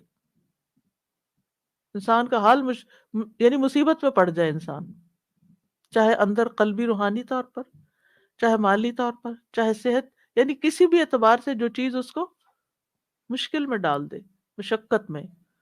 یہ لاچاری ہوتی ہے، کہتے ہیں ڈپینڈنسی جیسے ہو جاتی ہے دوسروں پر. سدی کہتے ہیں کہ اس سے مراد وہ شخص ہے جس کے پاس کوئی ہیلا چارہ قوت باقی نہ رہے، یعنی دنیا میں اس کا کوئی وسیلہ سبب نہیں رہا، تنہا رہ گیا، وہ سنتا ہے. ذنون کہتے ہیں اس سے مراد وہ شخص ہے جو اپنے تعلقات کو اللہ کے سوا سب سے کاٹ دے، بس اللہ ہی ہے میرا. ابو جعفر کہتے ہیں کہ اس سے مراد مفلس شخص ہے جس کے پاس کچھ نہیں. سہل بن عبداللہ کہتے ہیں اس سے مراد وہ شخص ہے جو اپنے ہاتھ دعا مانگتے ہوئے اللہ کی طرف بلند کرتا ہے، اوپر اٹھاتا ہے، حالانکہ اس کے پاس اطاعت کا کوئی نیکی کا کام نہیں ہوتا جس کو وہ وسیلہ بنا سکے. لاچار کہیں اب ہر جگہ سے مایوسی ہو گئی، اب ایک ہی راستہ ہے، اور وہ راستہ شیطان کہتا ہے تم تو اتنے نافرمانو، تمہاری نہیں سنی جائے گی. نہیں، وہ پھر بھی سنتا ہے. امن یجیب المضطر. اصل میں بندے تو ہم اللہ ہی کے ہیں نا، چاہے ہم اللہ کو اپنا بنائیں یا نہ بنائیں، ہیں تو اسی کے، جانا تو اسی کی طرف ہے، دنیا میں بھی اسی کی طرف جانے کی ضرورت پیش آتی ہے. اور پھر آپ دیکھیے کہ اللہ تعالیٰ کا قبولیت کا وعدہ بھی ہے، اور وہ بندوں کی حاجات پوری کرتا ہے. اللہ تعالیٰ خود پکارتے ہیں جب رات کا ایک تہائی حصہ بچتا ہے، آسمان دنیا پہ نزول فرما کے اللہ تعالیٰ فرماتے ہیں کون ہے جو مجھ سے دعا کرے تو میں اس کی دعا قبول کروں، کون ہے جو مجھ سے بخشش طلب کرے تو میں اسے بخش دوں، کون ہے جو مجھ سے رزق مانگے تو میں اس کو رزق عطا کروں، کون ہے جو تکلیف دور کرنے کی درخواست کرے تو میں اس کی تکلیف دور کروں. اور یہ اعلان فجر کے طلوع ہونے تک ہوتا رہتا ہے. تو اللہ تعالیٰ پکار رہے ہیں کہ مانگو مجھ سے. اب دیکھیے اگر کبھی آپ کے پیرنٹس میں سے کوئی یا کوئی بڑا، یا اگر آپ سے کہے کہ اچھا مانگو، کیا مانگتے ہو، جو فرمائش کرو، کیا کرتے ہیں ہم؟ ہمارا حال کیا ہوتا ہے؟ بہت خوش ہو جاتے ہیں کہ اتنی بڑی آفر آ گئی ہے، کرو فرمائش، کیا چاہیے، جیولری چاہیے، کپڑے چاہیے، جو چاہیے مانگو. تو ہمارا خوشی سے ایسا حال ہوگا کہ ہمیں یہ بھی یاد نہیں رہے گا کہ اب مانگنا کیا ہے ہم نے. اللہ سبحانہ وتعالیٰ روز ہمیں پکارتے ہیں کرو فرمائش، مانگو کچھ، مانگو، اور ہم مانگتے ہی نہیں. جاگ بھی جائے تو ہم مانگتے نہیں. مانگنے کی ضرورت ہے. اب دیکھیے کہ دنیا کے بادشاہ جب کوئی سوالی آتا ہے، کوئی بیگر آتا ہے، وہ دروازے بند کر دیتے ہیں. جو انسان 2 سے 3 دفعہ آپ سے کچھ مانگ چکا ہو، جب آپ اس کو دیکھتے ہیں تو وہ موڑ کے چل دیتے ہیں، یہ پھر آ گیا ہے، پھر کچھ مانگے گا. کیا اللہ تعالیٰ بھی ایسا کرتا ہے؟ 100 بار آئے آپ اس کے پاس، 100 بار عطا کرے گا. وہ اپنا دروازہ بند نہیں کرتا، اس کو پسند ہے، وہ اپنی دولت نہیں چھپاتا. وہ تمہارے لیے ہر روز رات کو دروازہ کھولتا ہے، آ جاؤ تم میری طرف، مانگو مجھ سے۔ امام ابن قیم کہتے ہیں اللہ جس کے ساتھ خیر کا ارادہ کرتا ہے اس کے لیے ذلت کا، عاجزی کا، اللہ کی بارگاہ میں پناہ پکڑنے اور محتاجی ظاہر کرنے کا دروازہ کھول دیتا ہے، یعنی اس کو دعا مانگنا آ جاتا ہے۔ اور جس کو دعا کی توفیق مل گئی اس کو ہر خیر مل گئی۔ تو اصل چیز یہ ہے کہ دعا کی توفیق ہو جائے، دعا مانگنا شروع کر دیں۔ اب دیکھیے کہ یہ اس نیت سے بھی یہ پروگرام رکھا گیا تھا کہ ہم روز دعا کے بارے میں کچھ سنیں، پھر دعا کے مطلب کو سمجھیں، دعا دعا دعا کرتے رہیں تاکہ ہمیں دعا مانگنا آ جائے۔ یعنی جو اس کا ہول سول گول ہے اس پروگرام کا وہ یہ کہ ہمیں دعائیں مانگنا آ جائیں، ہم دعاؤں کے شوقین ہو جائیں، دعا مانگنے سے محبت کرنے لگیں، دعاؤں کے اوپر یقین کرنے لگے کہ اللہ تعالیٰ سنتا اور ضرور سنے گا، اور ہمارے سارے بوجھ اتر جائیں اور ہم سارے اپنے معاملات اپنے رب کے سپرد کر دیں، اور ہم دنیا میں بھی ایک اچھی زندگی بسر کریں اور آخرت میں بھی۔ امام ابن تیمیہ کہتے ہیں جب اللہ کسی بندے کے ساتھ خیر کا ارادہ کرتا ہے تو اس کے دل میں دعا مانگنے اور اس سے مدد طلب کرنے کا الہام کر دیتا ہے کہ اللہ سے مانگو، اس کے دل میں ڈال دیتا ہے، اور اللہ اس کے مدد طلب کرنے اور اس کے دعا مانگنے کو اس کے لیے خیر کا ذریعہ بنا دیتے ہیں جس کے لیے اس نے مدد طلب کی ہوتی ہے، یعنی اس کا رستہ نکل آتا ہے۔ تو دعا مانگنے کے فائدے کیا ہیں؟ دعا ہر حال میں انسان کو فائدہ دیتی ہے، یعنی آپ نمبر ایک دعا مانگ رہے ہوتے ہیں تو آپ عبادت کر رہے ہوتے ہیں، یہ اجر الگ لکھا جاتا ہے۔ اللہ تعالیٰ کی پسند کا کام کر رہے ہوتے ہیں، اللہ تعالیٰ سے کنیکٹڈ ہوتے ہیں، اور پھر وہ یا تو دعا فوراً قبول ہو جاتی ہے، جو مانگا وہ اسی وقت مل جاتا ہے، یا پھر یہ کہ کوئی ایسی مصیبت ٹل جاتی ہے جو آنے والی تھی اور آپ کی اس دعا کی وجہ سے وہ مصیبت چلی گئی۔ رسول اللہ صلی اللہ علیہ وسلم نے فرمایا دعا فائدہ دیتی ہے اس کے بارے میں بھی جو کچھ نازل ہو چکا ہے اور اس کے بارے میں بھی جو نہیں اترا، بس اللہ کے بندو تم پر دعا کرنا لازم ہے، یعنی جو مصیبتیں آ گئی ہیں ان کو بھی دور کرے گی دعا، اور جو ابھی نہیں آئی اتر رہی ہیں ان کو بھی دور کر دے گی، آنے والی مشکلات کو بھی ہٹا دے گی۔ پھر یہ کہ اللہ تعالیٰ اپنے مانگنے والوں کو خالی ہاتھ نہیں لوٹاتا۔ حدیث میں آتا ہے بے شک اللہ عز و جل کو اس بات سے حیا آتی ہے کہ اس کا کوئی بندہ اس کے سامنے ہاتھ پھیلا کر کسی خیر کا سوال کرے اور وہ انہیں خالی لوٹا دے، کہ کچھ بھی نہ ڈالے اس میں، ایسا نہیں ہوتا۔ انس رضی اللہ عنہ کہتے ہیں رسول اللہ صلی اللہ علیہ وسلم نے فرمایا بے شک اللہ بڑا رحیم ہے، بڑے کرم والا ہے، اس کو اس بات سے شرم آتی ہے کہ اس کا کوئی بندہ اس کے آگے اپنے دونوں ہاتھ پھیلائے اور وہ ان دونوں میں کوئی خیر نہ ڈالے، وہ ایسا نہیں کرتا۔ جو مسلمان بھی اپنی حاجت اللہ کے آگے رکھ دیتا ہے اللہ تعالیٰ اسے ضرور نوازتا ہے، ضرور دیتا ہے۔ رسول اللہ صلی اللہ علیہ وسلم نے فرمایا جو مسلمان اپنا چہرہ اللہ کے سامنے گاڑ کر، یعنی پورے فوکسڈ طریقے سے توجہ کے ساتھ کسی چیز کا سوال کرتا ہے وہ اس کو وہ چیز ضرور عطا کرتا ہے، خواہ جلدی عطا کرے یا ذخیرہ کر کے رکھ لے اس کے لیے اگلی دنیا میں عطا کرے، لیکن ملتا ضرور ہے۔ اور پھر آپ دیکھیے اس آیت میں اللہ تعالیٰ نے کوئی شرط نہیں رکھی، یعنی جو مانگو گے میں دوں گا، یہ نہیں کہا تم یہ کر کے آنا پھر میں دوں گا، بعد میں کہا کہ ٹھیک ہے تم بھی میری بات مانا کرو، ریکمینڈڈ ہے یہ بات، لیکن شرط نہیں ہے کہ تم نے مانی تو پھر ہی میں بھی تمہاری مانوں گا۔ اور پھر آپ دیکھیے کہ یہ ہمارا فرض بنتا ہے کہ ہم اپنی دعاؤں میں اخلاص پیدا کریں، ورنہ اللہ تعالیٰ تو ہر ایک کو، نیک بد گناہ گار حتیٰ کہ ابلیس کی بھی دعا قبول کر لیتا ہے۔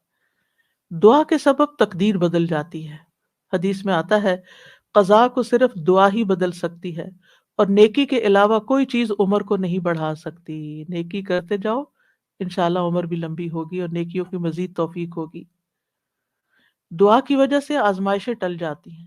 امام غزالی کہتے ہیں بس جان لیں کہ قضاء و قدر میں سے یہ بھی ہے کہ اللہ آزمائشوں کو دعا کے ذریعے ٹال دیتا ہے۔ چنانچہ دعا آزمائشوں اور بلاؤں کو ٹالنے اور رحمت کے حصول کا سبب ہے، جیسا کہ ڈھال تیروں کو ٹالنے اور واپس لوٹانے کا سبب ہے، یعنی کہ جو شیلڈ ہے اس سے آپ پروٹیکٹڈ ہوتے ہیں، اور جیسے پانی زمین سے نباتات نکالنے کا سبب ہے، یعنی آپ پودا لگاتے ہیں اس میں پانی لگاتے ہیں تو اس میں سے کچھ نکل آتا ہے۔ جن لوگوں کے گارڈنز ہیں وہ تو یہ تجربہ کرتے ہی ہوں گے کہ جب سمر آتی ہے اور وہ ڈالتے ہیں کچھ تو پھر اس میں سے ننھی منھی کونپلیں نکلتی ہیں، لیکن اگر نہیں تو میں آپ سب کو ریکمینڈ کروں گی کہ اللہ الخالق کی تخلیق کو دیکھنے کے لیے گھر میں ہی کوئی مٹی کا پلانٹ پاٹ رکھ لیجئے اور اس میں کوئی بیج ڈال دیجئے، اور ان بیجوں کے پھوٹنے اور چھوٹی چھوٹی کونپلیں نکلنے کے عمل کو دیکھیے، آپ کو اللہ پہ اتنا پیار آئے گا، اتنی محبت آئے گی۔ یہ اللہ کی تخلیق کی نشانیاں ہیں نا، اور اس سے اللہ کی پہچان ہوتی ہے، انسان اللہ کے قریب ہوتا ہے، اللہ کی قدرت نظر آتی ہے۔ تب امام غزالی کہتے ہیں کہ جیسے پانی زمین میں ڈالیں اور بیج سے کچھ نکلے گا، یہ پانی ڈالنا سبب ہے بیج پھوٹنے کا، ایسے ہی دعا سبب ہے خیر ملنے کا۔ مانگو تاکہ تمہیں ملے، بہت کچھ تو وہ ہمیں بن مانگے بھی دے رہا ہے، ہم نے وہ مانگا بھی نہیں ہوتا جو کچھ وہ ہمیں دیتا ہے، لیکن اس سے زیادہ اگر تم مانگو گے تو پھر والا وہ کیوں نہیں دے گا۔ اور پھر ہم دیکھتے ہیں اور پھر وہ کہتے ہیں کہ جیسے ڈھال تیر کو لوٹاتی ہے اور دونوں ایک دوسرے کی مدافعت کرتے ہیں، اسی طرح دعا اور آزمائش آپس میں زور آزمائی کرتے ہیں۔ آزمائش اوپر سے اتر رہی ہوتی ہے اور دعا نیچے سے چڑھتی ہے، اور بیچ میں جا کے وہ ان کی لڑائی ہوتی ہے، وہ دعا کہتی ہے واپس چلو، اس بندے پہ نہیں آنا۔ تو اس لیے بہت ضروری ہے کہ ہم اللہ تعالیٰ سے مانگتے رہیں۔ اور آپ دیکھیں کتنی دعائیں ایسی ہیں جنہوں نے تاریخ کا رخ پھیر دیا، شر سے خیر کی طرف، بہتر سے بہترین کی طرف۔ ابراہیم علیہ السلام کی دعا کی مثال، انہوں نے مانگا تھا ربنا وابعث فیہم رسولا منہم یتلو علیہم آیاتک ویعلمہم الکتاب والحکمت ویزکیہم انک انت العزیز الحکیم۔ 2500 سال بعد دعا قبول ہوئی، محمد الرسول اللہ صلی اللہ علیہ وسلم دنیا میں تشریف لائے اور انسانی تاریخ کا دھارا بدل گیا۔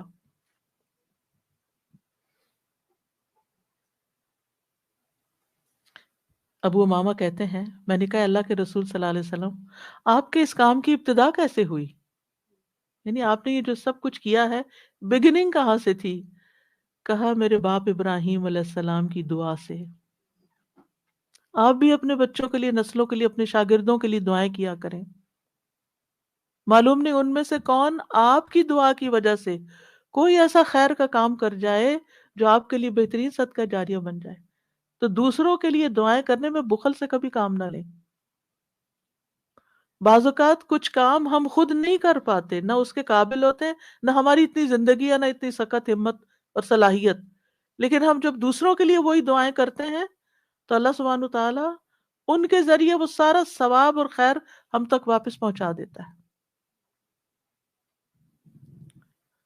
تو مسلمان، ہم سب لوگ، انسان، باقی مخلوقات بھی نبی صلی اللہ علیہ وسلم کی آمد کی وجہ سے رحمت پاتے ہیں، رحمت للعالمین تھے آپ، اور اس دعا کی وجہ سے دائمی خیر اور بھلائی پا رہے ہیں۔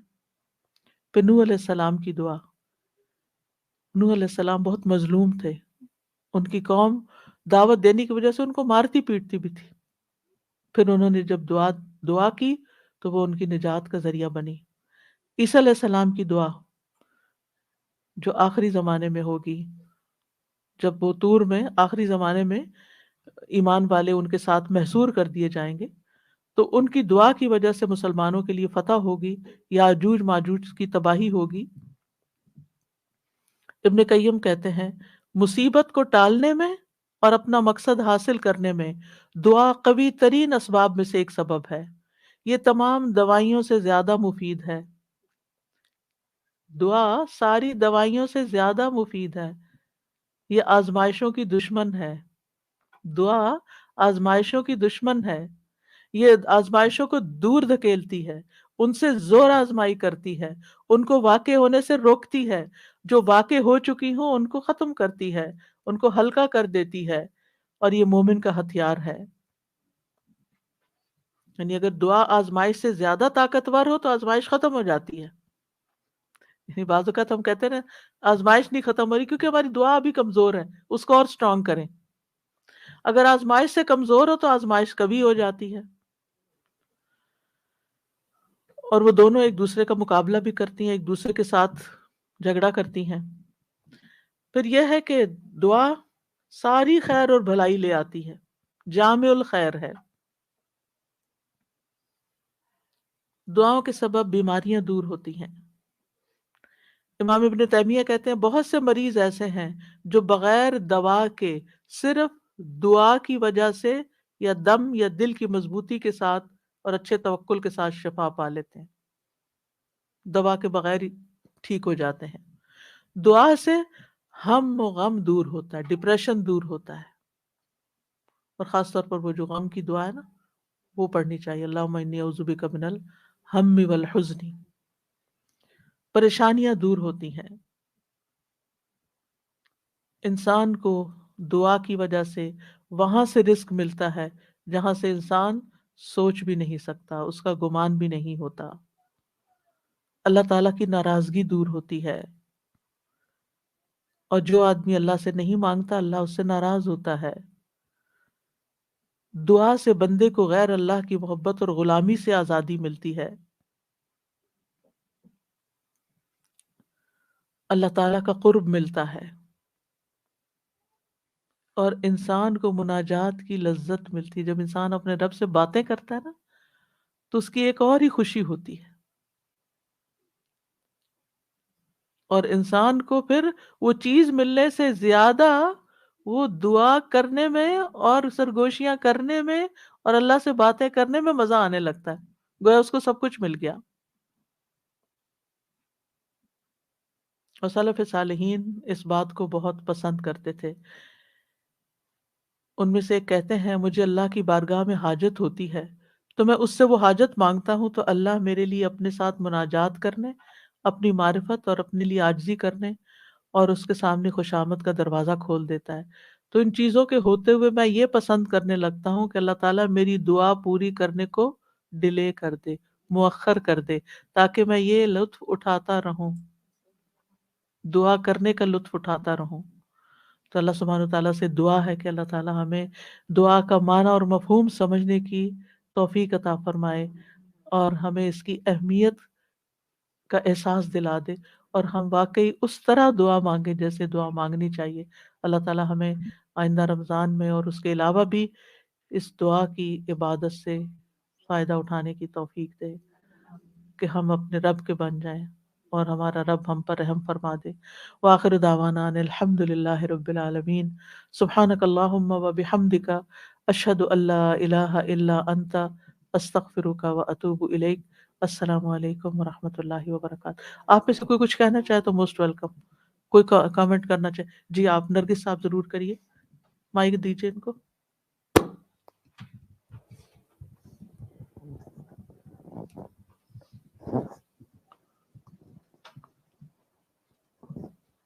السلام علیکم۔ اتنا خوبصورت لیکچر، میں سوچ رہی تھی کہ جیسے آپ نے کہا نا قریب اور مجیب، تو جب آپ نے کہا نا قریب تو میں سوچتی کہ ارسپیکٹیو آف کہ ہماری دعا قبول ہو یا نہ ہو، جو ایک سینس آف کلوزنس اللہ سبحانہ تعالیٰ کے ساتھ فیل ہوتی ہے، دیٹ از ریئلی گریٹ۔ بالکل۔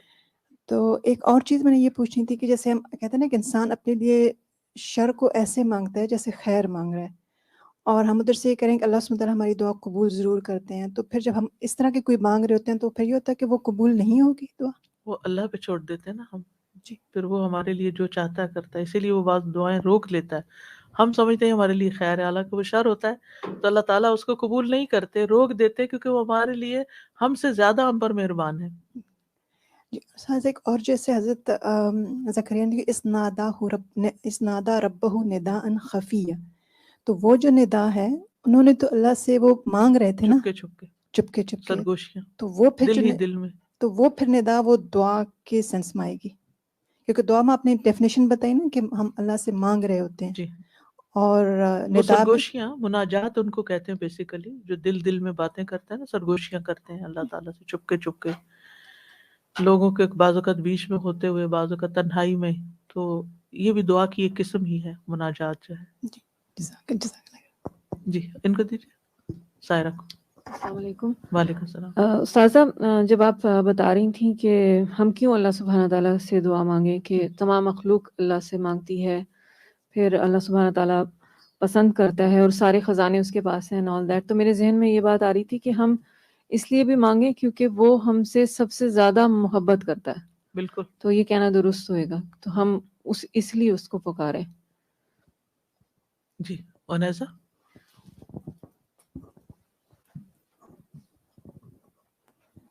ہاں استاذی، مجھے ایسے لگ رہا تھا کہ جیسے نماز میں خشوع کی ضرورت ہے نا، تو دعاؤں میں بھی خشوع کی ضرورت ہے. وہ خشوع جو مسنگ ہے، اسی لیے وہ دعا بھی وہ افیکٹونیس لوز کر جاتی ہے. بالکل. جزاک اللہ. استاذہ، آج کا لیکچر ایسا تھا جیسے ذہن سازی ہو گئی ہے دعا کے لیے، ہم تیار ہو گئے رمضان کے لیے، کیونکہ ہر انسان کے ساتھ جیسے شیطان اور نفس لگا ہوتا ہے، تو ایسا لگ رہا ہے سارے بادل چھٹ گئے ہیں اور ہمارا جو ہے وہ ذہن تیار ہو گیا ہے دعا کے لیے. تو جو ڈاؤٹس ہوتے ہیں یا جو وسوسے ہوتے ہیں وہ سارے ہٹ گئے ہیں، اور میرے خیال میں ساری امت کو جو بھی سن رہا ہے اس کو بہت فائدہ ہوگا، جس سے کہ پورے رمضان جو ہم دعا مانگیں گے اس میں اب ہمارے خدشات نہیں ہوں گے. اور ایک سوال یہ ہے، یقین سے، اور ایک سوال یہ ہے کہ دعا میں ہم کوئی واسطہ کس چیز کا واسطہ دے سکتے ہیں؟ جیسے بعض لوگ اپنے نیک اعمال کا. اپنے نیک اعمال کا. جزاک اللہ خیر.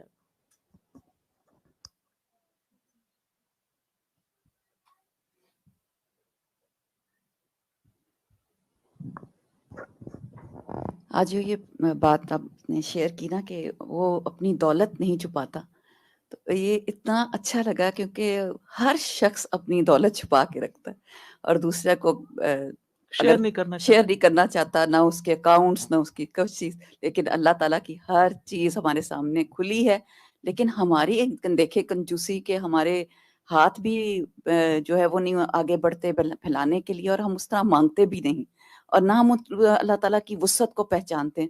تو جزاکم اللہ خیر، آج جو آپ نے جس طرح بیان کیا اس سے اللہ تعالیٰ کی وسعت، اللہ کی بڑائی، اور اتنی بڑائی ہونے کے باوجود اور عظمت کے باوجود ہم اللہ تعالیٰ کو کتنے قریب پا سکتے ہیں اپنے. جزاک اللہ خیر.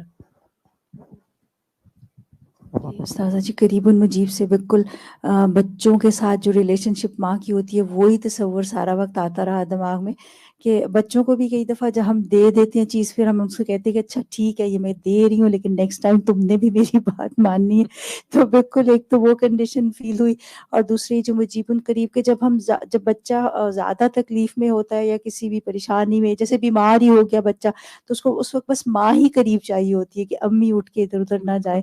تو مجھے یہ بھی بالکل بہت زیادہ ماں اور بچوں والی کیفیت جو ہے وہ آ رہی تھی بار بار خیال میں. جزاکم اللہ خیر. اوکے جی ان کو دیجیے. السلام علیکم ورحمۃ اللہ وبرکاتہ.